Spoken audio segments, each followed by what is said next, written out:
I'd like to read out some information today related to the 1949 John Wayne war picture, directed by Allan Dwan, of course, Sands of Iwo Jima.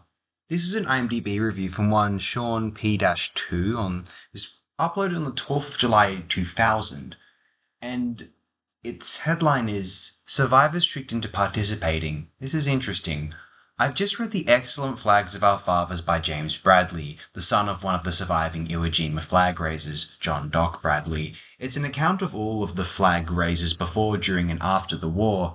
Bradley, the younger, reports his father and the other two survivors, Ira Hayes and Rene Gagnon, were essentially tricked into doing the Sands of Iwo Jima. The story is Republic Pictures approached the Marine Corps asking them to get the participation of the free vets. The Marines were eager for the positive PR and agreed to recruit the trio. They knew Gagnon would be no problem. He was eager to capitalize on his fame, which he never really succeeded in doing. Hayes was back and forth. He was suffering for what we'd now recognize as post-traumatic stress, plus alcoholism. He seemed to alternate between relishing his war experience and mostly despising it. Bradley had gone on to a post-war life of running a successful funeral business in Wisconsin. He tried his best to forget everything about his war on Iwo Jima, where his best buddy was captured and tortured to death by Japanese troops. Under normal circumstances, he would have been highly unlikely to want to relive the battle.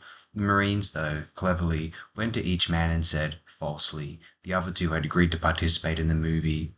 Marine camaraderie won out, James Bradley says, because none of the men wanted to let the others down. The three reunited and put their few days in on the set. Watching the movie again yesterday, it was haunting to see these guys.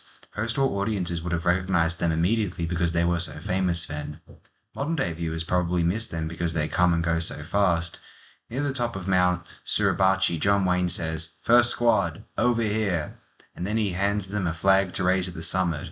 There's about a 2-second shot of the following tableau. From left to right, Rene Gagnon, smiling broadly and looking directly into the camera instead of at Wayne, as he should have been.